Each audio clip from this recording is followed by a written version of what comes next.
आज आप सभी से कुछ विशेष निवेदन करना चाहता हूं। इस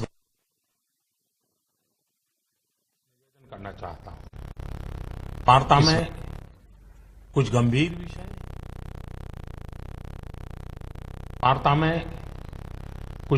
विषय, कुछ महत्वपूर्ण निर्णय आपसे साझा करूंगा।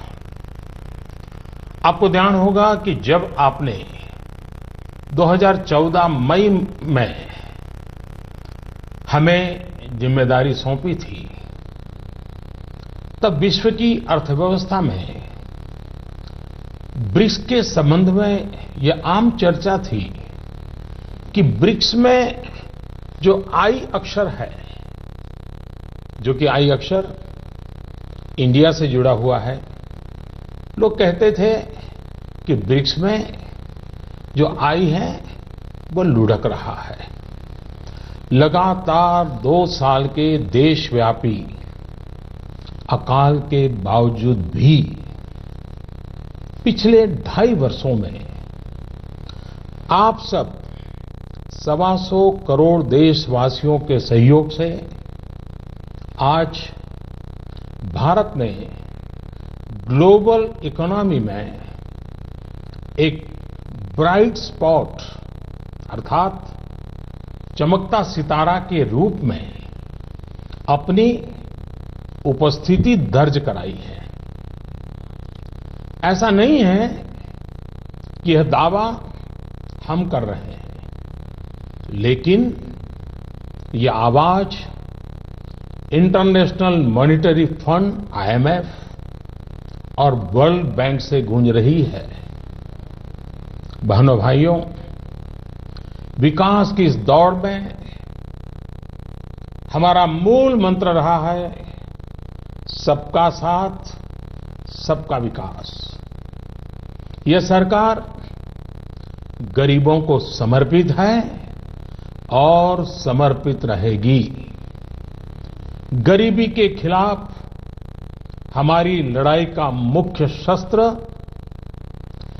गरीबों का देश की अर्थव्यवस्था एवं संपन्नता में सक्रिय भागीदारी यानी गरीबों का सशक्तिकरण, गरीबों का एम्पावरमेंट, इस प्रयास की झलक आप लोगों को प्रधानमंत्री जनधन योजना, जनधन से जन सुरक्षा योजना, आर्थिक गतिविधियों के लिए प्रधानमंत्री मुद्रा ऋण योजना, दलित, आदिवासी और महिला उद्यमों के लिए स्टैंड अप इंडिया योजना, गरीबों के घर तक गैस का चूल्हा पहुंचाने के लिए प्रधानमंत्री उज्ज्वला योजना, किसानों की आमदनी सुरक्षित करने के लिए प्रधानमंत्री फसल बीमा योजना और प्रधानमंत्री कृषि सिंचाई योजना,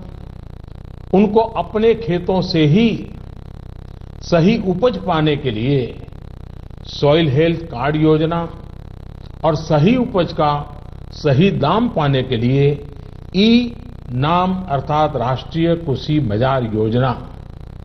इन सब में ये साफ नजर आता है कि सरकार गांव, गरीब, किसान को समर्पित है। मेरे प्यारे देशवासियों, पिछले दशकों में हम ये अनुभव कर रहे हैं कि देश में भ्रष्टाचार और काला धन, इन बीमारियों ने अपनी जड़ें जमा ली है और देश से गरीबी हटाने में ये भ्रष्टाचार, ये काला धन, ये गोरखधंधे सबसे बड़ी बाधा है।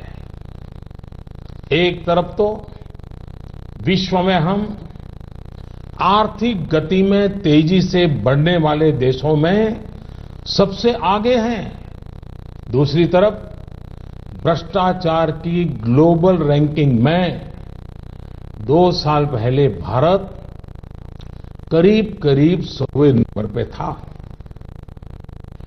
बीते वर्षों में अनेक कदम उठाए, ढेर सारे कदम उठाने के बावजूद भी अब हम 76वें नंबर पर पहुंच पाए हैं।